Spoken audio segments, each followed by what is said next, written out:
The Maiden of the Forest by pumpkinmoose22, Chapter 9. The last fortnight had been horrific, to say the least. The first 3 days after being crowned king, Kit had to force himself to eat and attend meetings.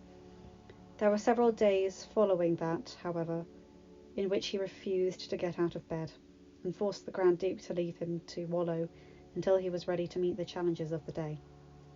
The hardest of these had been the day of and after his father's funeral. Kit refused to revisit that day, deciding that he'd rather forget the tears he shed in front of everyone, and how he had fumbled in his speech because his emotions were all over the place. That day had been the blackest of his life. For 3 days hence he stayed within his chambers, wallowing until a persistent Captain Alistair rained guilt upon him until he was neglecting his duties as king. Today marked 2 weeks and 3 days since his father's death and his ascent to the throne. Kit was in his new study, poring over documents that needed his approval, but his heart wasn't in the work. His heart ached again, and he had lost his appetite. After all, he was sitting in the king's study, a room that used to be his father's. Kit threw down his quill and stood up. He felt a need to get out of the castle. These documents he had been slaving over for hours could wait several more. Rushing from the room, he had a desire to run, to fly away from the stuffy confines he had been living in for weeks. The servants he passed gave him their respects. "Your Majesty," was what they all said. Kit inwardly recoiled every time the title was spoken. By the time he had reached the stables, his breathing was heavy and tears were forming in his eyes. He didn't even wait for Eric to ready Tiberius. Instead, he leapt onto his steed bareback. He reached the gate and shouted for the watchman to open it. The startled men did as so, though he was very concerned. The king appeared to be in quite the state. Kit knew he was being reckless, the new king riding off on his horse without a saddle and without guards. He was sure to get a severe tongue-lashing from the Grand Duke and Captain Alistair, but right now he didn't care. He wanted and needed to be alone. He forced Tiberius to fly through the streets, the people milling in them flinging themselves out of the way in alarm. Thankfully, Kit didn't hit anyone, and was able to make it out of the main party of the city and out into the open countryside in minutes. A loud cry of a warning bell went off, and Kit knew that the watchman had probably informed the others of his hasty departure. Frowning, he directed Tiberius towards the wood. The horse's hoofs pounded into the dirt road as the wind slammed into him, and Kit felt a wild freedom. He leaned back and closed his eyes, allowing Tiberius to be his eyes for a moment. The fresh air held the promise that autumn was about to come, and Kit breathed it in deeply. Opening his eyes, he looked around. They were still on the dirt road, but the wild fields of tall yellow grass seemed to beckon to Kit, as if whispering him to come off the trail into the woods. Acting on impulse, he gently tugged Tiberius's mane to the left. They reached the thicket, the tall trees above creating a lovely canopy from the late afternoon sun. Some of their leaves had already started to turn from green to gold, indicating that a new season was slowly coming to life. Kit loved the autumn and looked forward to it every year, for it was a time of change, a time to celebrate the harvest, and the time to prepare for the harshness of winter. His anguished soul seemed to be a little soothed as Tiberius slowed from the hearty run to a slow walk. Kit hadn't really been paying attention to where they were going. He was simply enjoying himself. He knew that his time was limited. The royal guard were bound to find him soon. Sighing, he pulled Tiberius to a stop. Dismounting, he walked around and patted his horse's head. "I am sorry for driving you so hard through the city," he murmured as he stroked Tiberius's cheeks. The horse's dark eyes seemed to gleam as if to say he didn't mind in the slightest. Kit smiled. "They're going to come looking for us, you know. We'll be dragged back to that stuffy palace. My memories haunt me every day. I needed to get away, Tiberius. Thank you. To think and be alone." He looked around. They were in a small clearing. Patches of fallen leaves littered the ground from the trees above. some of the bright colours of yellow, others the dullness of brown.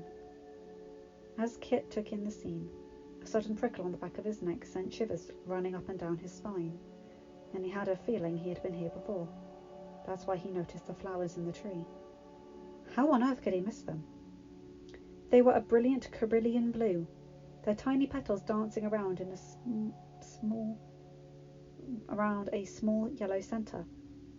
It was such a small bouquet, seemingly insignificant, but also incredibly captivating.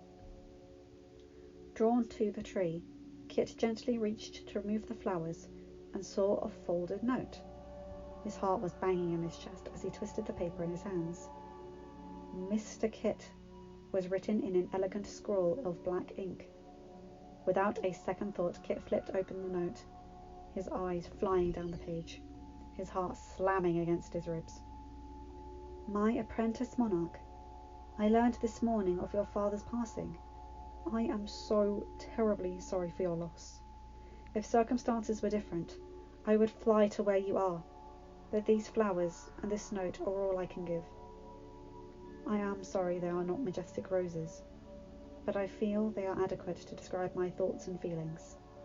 These flowers are called forget-me-nots. Mr. Kit, I desire for you to know that it is appropriate to grieve. It is necessary to cry. It is understandable to have no appetite, and it is perfectly common to wallow for days on end. Pain and anguish of the soul fester within us when we lose those we love most. But I can promise you that pain will turn into memory, and though you will most certainly have moments of sorrow, you will also have moments of joy. I chose the forget-me-not because I want you to know that I have not forgotten about you. You are constantly in my thoughts and prayers. I also desire for you to not forget about me. When you have battled through the shadows and stepped with longing towards the light, I will be there for you, even if I have to wait forever. Sincerely yours. The letter was signed with a small hand-drawn butterfly. Kit reread the letter 10 times, and with each read his spirits soared higher. How long had this letter been here? There was no date, but by the words it appeared as if it had been written right after his father's death. These flowers were no longer in bloom. It was past their season. Yet they were just as blue as if they were still growing from the ground in midsummer. Kit couldn't fathom how it was even possible, but should he have been surprised? His mystery princess was just that, a mystery. From the reason she was in the woods with saddened eyes in their first encounter, to leaving the ball because of lizards and pumpkins and things, all these things he couldn't fathom. So why should out-of-season flowers that have been sitting in a tree for 3 weeks and still look as if they were picked earlier that day be a surprise to him? Grinning, Kit turned around and sat at the base of the tree, gently twirling the tiny bouquet around his fingers. The petite blooms were positively enchanting when one took the time to admire them, and to Kit they meant the world, for she had given this to him. She had left him a note. She had told him that when he was ready, she would be there. And from this notion, this small act of kindness, the gaping hole in Kit's chest began to fill. A genuine smile climbed his cheeks, and his heart lifted, feeling lighter than it had in days. He didn't know how long he sat there under the protected covering of the tree, nor did he care. He was lost in thought, staring at the bouquet and envisioning his princess spinning around him in countless circles. He remembered the warmth of her body against his as they pressed closer. She had smelled of fresh flowers and spices, which aromas that seemed to dance before him even now in these very woods. Was she a fairy? Kit had heard of the fairy folk before. They dwelt deep within the wood, and rarely ventured into the lands of men, keeping to themselves until the fates called upon them to perform acts of a higher duty. There were stories told of fairies falling in love with men and having children before, but Kit had always just thought of them as that, stories. But the more he thought about his mystery princess, the more he realized she was shrouded in just as much intrigue as the fairies that occupied the deep wood. It was a fascinating possibility he had never before considered. Would he change his mind about her if she was a member of the fairy kingdom? Of course not. He would take her even if she were a lowly servant girl, if it meant he could finally have her in his life, ruling by his side until the end of his days. He looked down at the note and laughed aloud and thought he didn't know it, but it was the first laugh he had made since his father's death. Leaping to his feet, he rushed over to Tiberius. "Look," he cried excitedly. "She left this for me, Tiberius. Can you believe it?" His eyes swept the woods. "She's out there somewhere," he muttered, "and I think I'm ready to find her." Threading the bouquet into his jacket near the top by his cravat, Kit pulled the letter between his teeth before hoisting himself onto his horse. After settling in, he pulled the letter from between his teeth and the bouquet from his jacket to hold them in his left hand while his right steered Tiberius back towards the palace. Much needed to be done. He had promised himself that his first decree as king would be to marry the owner of the glass slipper, and if he was to put his plan into action, then he'd have to get back to the palace without delay. As Tiberius transitioned into a gallop, Kit let out another laugh of joy. They left the thicket and returned to the dirt road. Not even a minute later, 5 members of the royal guard descended upon him. "Your Majesty, we have been looking everywhere for you," one of them cried in relief as they cantered up to where Kit and Tiberius were. Kit smiled at them apologetically. "I apologize, gentlemen. I merely needed a moment to compose myself." His cheerful demeanour threw the guards into silence, for none of them were prepared to see such a jubilant expression on their mourning king. Suddenly they noticed the flowers and note in his hand, and curiosity stirred within their breasts. Who had given their king flowers, and why was he so happy? One of the guards managed to break from his silence in order to ask, "Are you well, sire?" "Very much so," Kit replied with a smirk. "Come, let us return to the palace. I am sure the Grand Duke will be livid, and I can't wait to receive the tongue-lashing that I'm sure is coming." With a light laugh, he spurred Tiberius away from the dumbfounded soldiers, who after several moments of disbelief urged their horses to follow in his wake. A couple of the guards broke away to tell the others he had been found, and by the time that Kit returned to the palace, most of the royal staff and the guard outside stood to meet them. Kit wasn't used to seeing such a sight such as this, with so many people displaying how worried they were. The relief in their eyes deeply touched him as he slowed Tiberius to a stop and hopped down. The second he turned around, however, he was enveloped in a hug. "Don't you ever run away from her like that again!" A shrill voice chastised him. It took a moment for Kit to realise that the woman squeezing him to death was none other than the royal housekeeper. Prudence pulled away, and Kit was astonished to see her grey-green eyes were full of unshed tears. The sight of her that he had never seen, so he absolutely had no idea how to comfort the woman, who looked as if she was fighting an internal war between her emotions and her pride.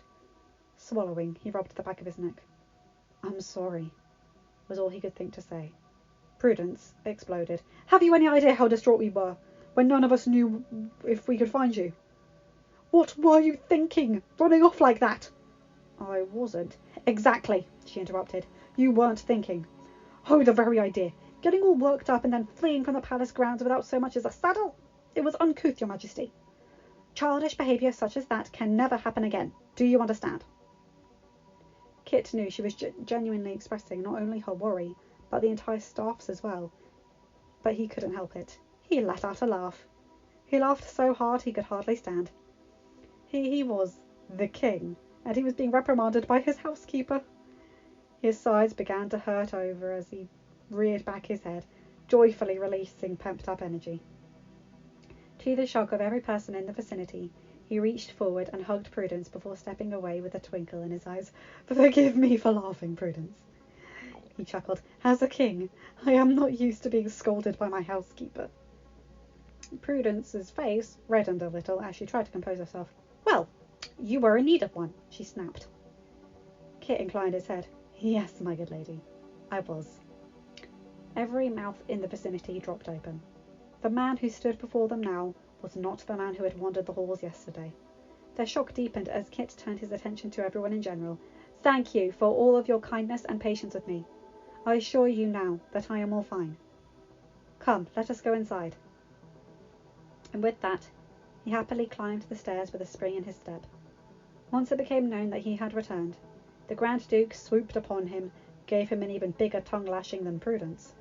He yelled at him for his irresponsibility for over half an hour, his face deep red, before Captain Alistair forced him to leave the king's study. The second the captain and Kit were alone, the two stared at each other for a moment, and then Kit burst out laughing. Captain Alistair, however, remained stony-faced. "I'm sorry."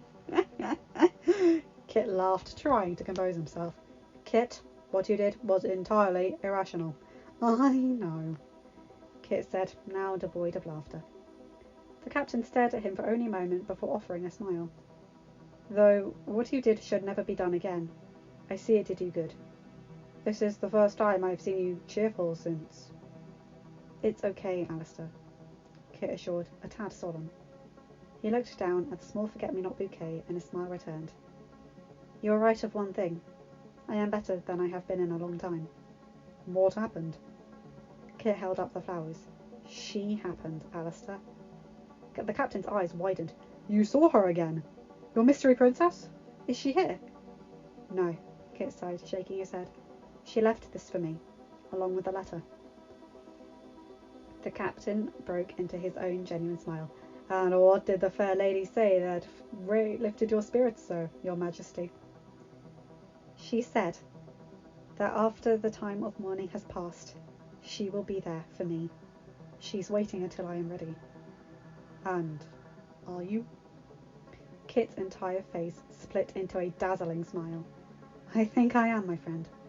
My father's dying wish was that I be cheerful and find the girl who has become famous for losing her shoe. Tomorrow I will end the time of mourning and send out a decree stating that I will marry the woman who wore the glass slippers to the ball." Captain Alistair was so excited he clasped his hands on Kit's shoulders. "I am glad to hear it, Kit. But are you sure you are not pushing yourself too hard?" Kit shook his head. "Alistair, I left the palace broken and came back restored. It was she who did that to me. And if a mere letter and a small bouquet of flowers can do that, imagine how she will further transform me. How I feel now, this elation, this peace, this happiness, she is the cause. And I know the sorrow our kingdom has been wallowing in will come to an end with this announcement of her becoming my queen. We are meant to live in happiness, Alistair, and we shall begin the road to that state tomorrow." "Then let us retire for the evening, and pray the sun speedily returns," the captain chuckled. "Quite so," Alison laughed. "But first, perhaps we should have dinner." The captain grinned as he heard the king's stomach growl. "Hungry, sire?" "Famished is a better word," Kit muttered, his cheeks darkening. "Then it is a good thing that the cooks have already prepared dinner. They were sure to have everything ready as a means to appease your troubled spirit after being chastised by Prudence and the Grand Duke." "You heard about Prudence, didn't you?" Kit asked in good humour as the two made their way to the dining hall. "Everyone in the palace has." "Oh, of course," Kit chuckled. "I am going to go down in history as the first king to be thoroughly chastised by his housekeeper and Grand Duke all in the same day." "I think there is more in store for you to go down in history for than that, your majesty. But I won't doubt the tale will be told at parties for years to come." Kit shook his head. "You humour me, Captain." For the first time in weeks, Kit ate a full meal, including dessert. The royal staff was ecstatic, and the cooks even threw a party in the kitchens long after His Majesty had retired for the evening. Something had happened to their king, and none of them dared to ask, for no one wanted to break the euphoria that had descended upon the castle. The next morning, Kit woke up to his whole body feeling energized. His gaze turned back to the bedside table, where the glass slipper, letter, and forget-me-not bouquet sat, the latter being in a crystal clear vase. A warmth spread at the sight of these three precious objects, and Kit couldn't help but sigh happily after stretching his body. Then, grinning like mad, he flung the covers off his bed aside and rushed to his closet. He had been wearing black for so long that the colours before him hurt his eyes. But oh, how welcome they were! His eyes searched his vast wardrobe, until they rested upon the jacket he was looking for. The green one, with the yellow embellishments he had worn the first time he had met the lovely young maiden of the wood. He hadn't worn it since the day of the hunt, but today he was going to change that. Pulling out a pair of soft beige breeches, brown knee-high boots, and a blue cravat to match the jacket, he set everything on his bed before pulling the cord by the door to summon a servant. An older maid arrived, curtsying once he had opened the door from her faint knock. "Your Majesty? Would you mind sending for my servants to draw my bath?" he asked. "I'll send for them right away, sire," she promised. "Thank you," Kit smiled before closing the door. The bath was drawn in remarkable time, and Kit rather enjoyed the fact that neither Henry nor Lance was there to wait on him. Both were probably still preparing themselves for the day. In their defence, he had risen earlier than he had in weeks. They were surely expected him to sleep in again. Oh, were they in for a surprise. After bathing and dressing himself for the day, Kit actually whistled a thoughtless tune as he combed his hair. He hadn't felt this happy in weeks, and goodness, it was a wondrous feeling. Walking over to the shadows, he flung the drapes aside, exposing the first golden rays of a happy sun and what appeared to be a beautiful day. Smiling, Kit strode to the doors and threw them open. His guards, ever alert, jumped from the sudden noise and twisted around with their weapons slightly drawn. "Good morning, gentlemen," Kit cried cheerfully. He walked past them with a spring in his step. They were watching him go with dropped jaws, for he wasn't wearing black and gave off positive radiating countenance. In 2.5 weeks of mourning, even the guards had worn black. To see their king in something so colourful could only mean one thing: the time of mourning had passed. End of chapter 9. Hi guys, welcome back to my channel. Hope you enjoyed this. Starts off gloomy but ends up being much happier. I love that. With Ella leaving the bouquet, as I said last chapter, and Kit's reaction to it. Now I want to address something. Kit getting so happy so quickly after reading Ella's letter is accurate to a man in love. But I don't think it wise to project your happiness onto one person. It puts an unnecessary burden on them. I'm not here to lecture you guys, it's just a personal thought of mine, and I hope you agree with me. Some things need to change and some things don't. Anyway, sorry, got a bit deep there. Remember to like, comment and subscribe and hit that bell to get notified whenever I upload a new video. Have a good day, night or whatever time zone you're in. Bye my guys, gals and non-binary pals. I'll see you in another video. Bye!